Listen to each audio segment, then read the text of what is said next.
Chapter 14। Shri भगवान बोले, ज्ञानों में भी अति उत्तम उस परम ज्ञान को मैं फिर कहूँगा जिसको जानकर सब मुनिजन इस संसार से मुक्त होकर परम सिद्धि को प्राप्त हो गए हैं।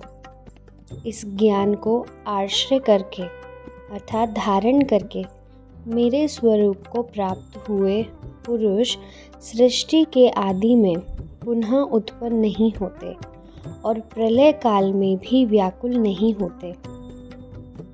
हे अर्जुन, मेरी महत ब्रह्म रूप मूल प्रकृति संपूर्ण भूतों की योनि है, अर्थात गर्भाधान का स्थान है, और मैं उस योनि में चेतन समुदाय रूप को स्थापन करता हूँ। उस जड़ चेतन के संयोग से सब भूतों की उत्पत्ति होती है।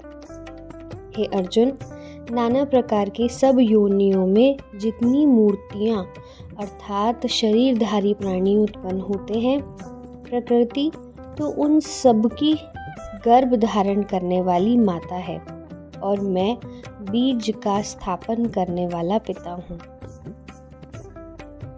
हे अर्जुन, सत्व गुण, रजोगुण और तमोगुण ये प्रकृति से उत्पन्न तीनों गुण अविनाशी जीवात्मा को शरीर में बांधते हैं। हे निष्पाप, उन तीनों गुणों में सत्व गुण तो निर्मल होने के कारण प्रकाश करने वाला और विकार रहित है। वह सुख के संबंध से और ज्ञान के संबंध से अर्थात अभिमान से बांधता है। हे अर्जुन, राग रूप रजोगुण को कामना और आसक्ति से उत्पन्न जान। वह इस जीवात्मा को कर्मों के और उनके फल के संबंध से बांधता है। सब देहाभिमानियों को मोहित करने वाला तमोगुण को तो अज्ञान से उत्पन्न जान। वह इस जीवात्मा को प्रमाद, आलस्य और निद्रा के द्वारा बांधता है। हे अर्जुन, सत्व गुण सुख में लगाता है और रजोगुण कर्म में तथा तमोगुण तो ज्ञान को ढककर प्रमाद में लगाता है।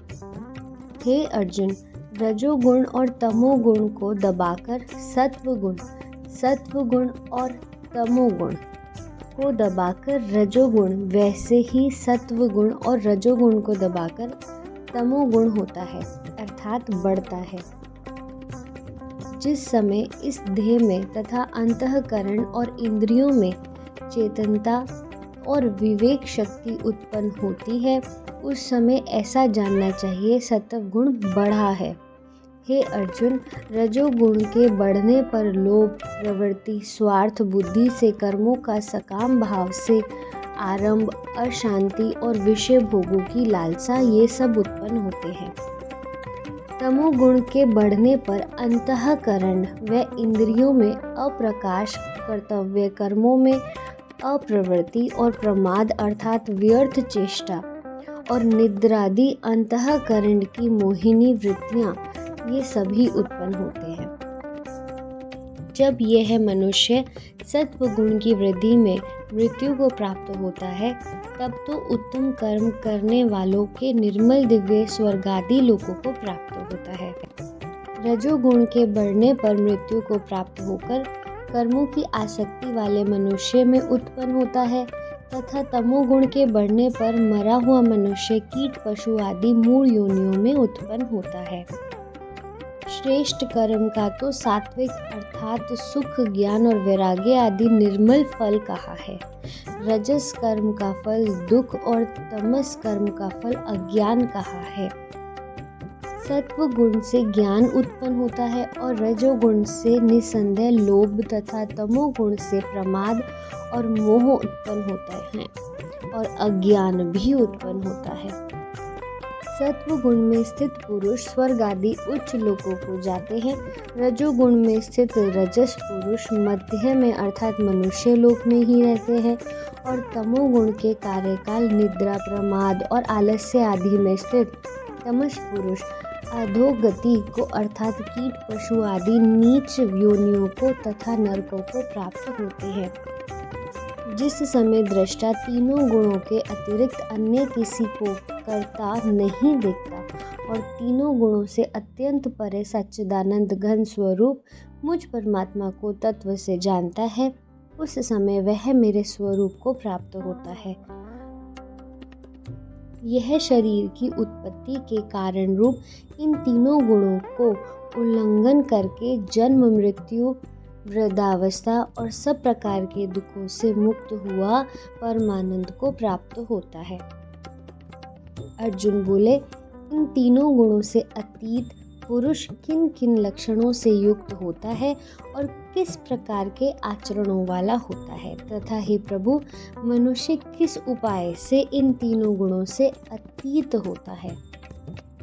श्री भगवान बोले, हे अर्जुन, जो पुरुष सत्व गुण के कार्य रूप प्रकाश को और रजोगुण के कार्य रूप प्रवृत्ति को तथा तमोगुण के कार्य रूप मोह को भी न तो प्रवृत्त होने पर उनसे द्वेष करता है और न निवृत्त होने पर उनकी आकांक्षा करता है, जो साक्षी के सदृश स्थित हुआ गुण के द्वारा विचलित नहीं किया जा सकता और गुण ही गुणों में बरतते हैं, ऐसा समझता हुआ जो सच्चिदानंद घन परमात्मा में एक ही भाव से स्थित रहता है और उस स्थिति से कभी विचलित नहीं होता, जो निरंतर आत्मभाव में स्थित दुख सुख को समान समझने वाला, मिट्टी, पत्थर और स्वर्ण में समान भाव वाला, ज्ञानी, प्रिय तथा अप्रिय को एक साथ मानने वाला और अपनी निंदा स्तुति में भी समान भाव वाला है,